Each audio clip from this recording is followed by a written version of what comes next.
Seeing the today's situation of the pandemic जो सारी countries सफ़र कर रही हैं फ्रॉम कोरोना वायरस, तो आज की इस वीडियो में I be discussing few points about the situation कि क्यों कोरोना वायरस इतना ज़्यादा सेकेंड वेव में जो आउटबर्स्ट हुआ है ये क्यों इतना ज़्यादा हार्मफुल है और क्या इसके सिम्टम्स हैं और कैसे इसे मैनेज करना है।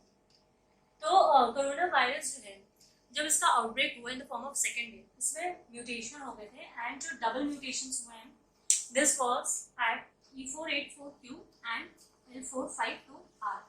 इन दोनों पोजीशंस पे म्यूटेशन, ये डबल म्यूटेशन के वजह से जो अब न्यू वेरिएंट आया है that is B1617। This is the new variant which is responsible for the second wave outbreak and यही वेरिएंट जो है this is according to WHO the variant of concern. Variant of concern से सीधा मतलब बस यही है कि इसकी जो ट्रांसमिसिबिलिटी है ये बहुत ही जल्दी ट्रांसमिट हो रहा है, जो भी ट्रीटमेंट्स है उसकी एफिशिएंसी बहुत ही कम होती जा रही है। ऑल्सो ये इसका इंक्यूबेशन पीरियड बहुत कम है, तो बहुत ही जल्दी हॉस्पिटलाइजेशन के केसेस बढ़ते जा रहे हैं।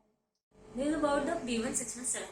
अब ये B1617 वायरस जो है वो लंग्स को ही मेनली क्यों इन्फेक्ट कर रहा है। ये वायरस जो है with the help of its proteins that is spike protein, ये स्पाइक प्रोटीन जो है ACE2 के साथ कंबाइन करता है और इसी ACE2 के हेल्प से ये होस्ट पे एंटर करता है एंड अपने फंक्शंस परफॉर्म करता है, दैट इज वो ह्यूमन बॉडी को इन्फेक्ट करता है। अब ये जो ACE2 है ये ACE2 लंग्स में सबसे ज़्यादा अमाउंट में मिलता है, इसी वजह से जो है लंग सबसे ज़्यादा इन्फेक्ट हो रही है इस स्पाइक प्रोटीन के वायरस के उससे। तो ये ACE2 जो है अब बाकी जो सिम्टम्स आ रहे हैं, कुछ केसेस में न्यूरोलॉजिकल सिम्टम्स भी आ रहे हैं, कहीं कहीं कार्डियक सिम्टम्स भी आ रहे हैं एंड कुछ केसेस में गैस्ट्रिक सिम्टम लाइक डायरिया भी आ रहे हैं। तो ये सीधा इसका इफेक्ट यही है कि ये ACE2 जो है गैस्ट्रिक GIT में भी कुछ अमाउंट में एक्सप्रेस होता है एंड वायरस जो है वो ब्लड में पहुंच करके ब्लड ब्रेन बैरियर क्रॉस करके ब्रेन में पहुंच जाता है, जिसकी वजह से न्यूरोलॉजिकल सिम्टम्स भी आ रहे हैं। ऑल्सो एनोस्मिया की कंडीशंस भी आ रही हैं, दैट इज स्मेल चली जा रही है कुछ केसेस में और कहीं कहीं टेस्ट भी चला जा रहा है। इसका भी यही रीज़न है कि जो ऑल्फैक्टरी एपिथेलियम है वो डैमेज हो जा रही है और उसकी वजह से स्मेल लूज हो जा रही है और टेस्ट भी नहीं आ रहा है। तो ये सारे सिम्टम्स स्पाइक प्रोटीन जो कि इस वायरस में है ACE2 से कंबाइन होकर के फिर ये अपने एक्शन परफॉर्म करते हैं, जिसकी वजह से ये सारे सिम्टम्स आ रहे हैं एंड मेन ऑर्गन जो अफेक्ट हो रहा है वो है लंग्स। अब यहाँ पे अगर हम लोग बात करें तो बात करते हैं थर्ड वेव। अब ये जो थर्ड वेव आने वाली है ये थर्ड वेव कैसे इतनी ज़्यादा हार्मफुल है। इसका इंक्यूबेशन पीरियड बहुत कम है और इसका मतलब ये है कि जब वायरस ह्यूमन बॉडी को इन्फेक्ट करेगा और सिम्टम्स आने में बहुत ही कम टाइम रहेगा और सिवियरिटी बहुत ही ज़्यादा रहेगी, तो हॉस्पिटलाइजेशन केसेस इसके आगे और भी ज़्यादा बढ़ने वाले हैं इस थर्ड वेव में। और ये थर्ड वेव जो है बिलो 18 ईयर्स मतलब कि ये बच्चों को बहुत ही ज़्यादा इन्फेक्ट करेगा, ऐसा WHO के अकॉर्डिंग बताया गया है कि थर्ड वेव सबसे ज़्यादा हार्मफुल होगी बच्चों के लिए। अभी की जो वेव है सेकेंड वेव जो चल रही है वो youth generation that is 20 to 25 के लिए बहुत ज़्यादा हार्मफुल है, वेराज थर्ड वेव 18 ईयर्स के बिलो जो बच्चे हैं उनके लिए काफ़ी ज़्यादा हार्म क्रिएट कर सकता है। तो इससे हम कैसे बचेंगे? इससे बचने के लिए जो 3 प्रोटोकॉल्स बताए गए हैं according to WHO and also from the government of India, that is mask पहनिए, सोशल डिस्टेंसिंग लगवाना is very important. It's not that कि अगर आपने वैक्सीन लगवा लिया है तो आपको ये प्रोटोकॉल्स फॉलो करना ज़रूरी नहीं है, ये प्रोटोकॉल्स भी फॉलो करना है एंड वैक्सीनेशन भी उतना ही इक्वली इंपॉर्टेंट है। अगर हम हिस्ट्री में उठाकर देखें तो हर 100 ईयर पे कोई ना कोई पैंडमिक का आउटब्रेक होता है and we have fought very bravely against those pandemics. अगर एग्जांपल देखें यहाँ पे स्पेनिश फ्लू का in the year of 1918, Spanish flu के टाइम के आउटब्रेक ही है इन द ईयर ऑफ 1918। यहाँ पे लोगों ने मास्क से एंड सोशल डिस्टेंसिंग से इन्हीं 2 वेपन से इस पैंडमिक को हराया था। यहाँ उस टाइम पे 1918 में ना ही इतने ज़्यादा मॉडर्न मेडिसिन है, ना ही इतनी इन्वेस्टिगेशंस, ना ही इसके अगेंस्ट वैक्सीन बनी थी।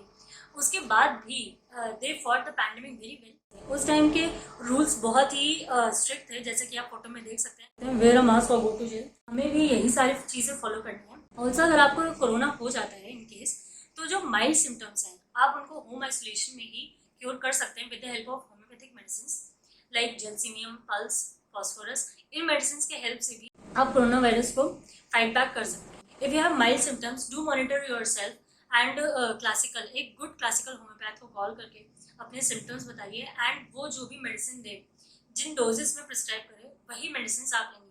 सेल्फ प्रिस्क्रिप्शन आपको नहीं करना है। ऑल्सो कहीं कहीं माइल्ड केसेस में ही लोग हाई डोज स्टेरॉइड्स ले रहे हैं, सीटी स्कैन करा रहे हैं, which is not a very good option.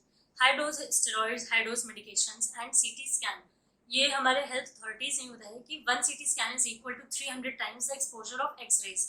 ये रेज और सीटी स्कैन के सब हमारे लिए बहुत ही हार्मफुल हैं। अगर अभी नहीं तो पोस्ट कोविड इसके बहुत सारे कॉम्प्लिकेशंस भी आ सकते हैं। तो इसी वजह से हमें ये सारी चीज़ें अवॉइड करनी है। माइल्ड केसेस में आप होम्योपैथिक ट्रीटमेंट से ही अपने सिम्टम्स को क्योर कर सकते हैं। तो इसीलिए इमरजेंसी मेडिसिन को, इमरजेंसी ड्रग्स को आप इमरजेंसी केसेस के टाइम में ही यूज़ करिए। अगर आपका ऑक्सीजन सैचुरेशन बहुत ही कम होता जा रहा है, उसी केस में ही आप इन मेडिसिन का यूज़ करें। एंड अंटिल अनलेस आपके पास माइल्ड सिम्टम्स हैं तो आप होम्योपैथिक ट्रीटमेंट ही करें। एक ह्यूमन साइकोलॉजी है कि जिनके घर के लोग जो है बीमार हो गए, उनकी डेथ हो गई है, तो वो इसको एक महामारी की तरह ले रहे हैं, और जिनके घर के लोग बीमार होके सही होके वापस आ गए हैं, वो इसे एक बीमारी की तरह ले रहे हैं। बल्कि जिनके घर में किसी को कुछ नहीं हुआ है, किसी को कोई किसी तरह का इन्फेक्शन नहीं हुआ है, वो इसको बस एक इन्फॉर्मेशन की तरह ही ले रहे हैं कि मास्क पहनना है, सोशल डिस्टेंसिंग, वो इसको स्ट्रिक्टली फॉलो नहीं कर रहे हैं। तो आप इसको एक महामारी की तरह ही लीजिए। आप इसको एक मेंटल इलनेस मत बनाइए, एंजाइटी मत रखिए इसकी, लेकिन आप उसको एक महामारी समझिए एंड सारे प्रोटोकॉल्स को फॉलो करिए, और उसी से ही हम कोविड को फाइट बैक कर सकते हैं। जो थर्ड वेव की हमें वार्निंग आ रही है, इस थर्ड वेव को हम लोग इन्हीं सब प्रोटोकॉल से ही अवॉइड कर सकते हैं। If we stand for ourselves. अगर अथॉरिटी नहीं कुछ कर रही है तो हमें खुद के लिए स्टैंड होना पड़ेगा for our own safety. Also कुछ केसेस में पोस्ट कोविड कॉम्प्लिकेशन भी हो रहे हैं। आपने सुना होगा फंगल इन्फेक्शन हो रहा है। ये म्यूकोमाइकोसिस जो है पोस्ट कोविड इन्फेक्शन हो रहा है।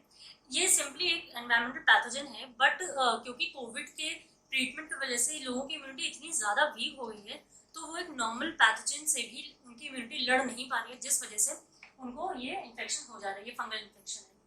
तो इसमें सिम्टम्स मेनली बस नोज ब्लॉकेज के आ रहे हैं, नोज कंजेशन हो रहा है, चेस्ट पेन हो रहा है, ब्लड या डबल विजन आ रहे हैं। तो ये सारे सिम्टम्स भी आ रहे हैं इस म्यूकोमाइकोसिस की वजह से। ये मेनली इम्यून कॉम्प्रोमाइज लोगों को ही मेनली अफेक्ट कर रहा है, लाइक डायबिटीज।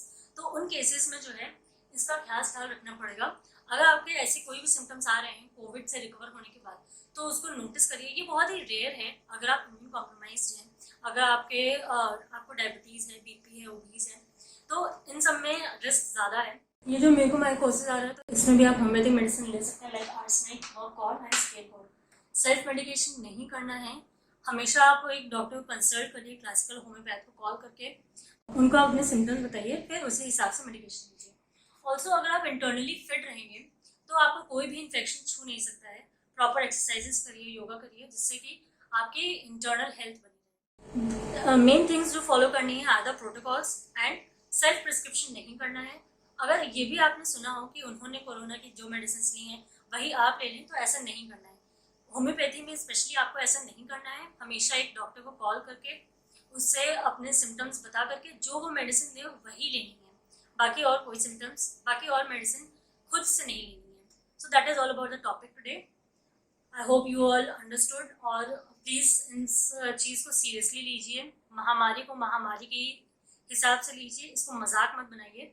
मास्क पहनिए, वैक्सीन करवाइए और सोशल डिस्टेंसिंग का फॉलो करिए। It is not a joke and it's also a not that serious illness.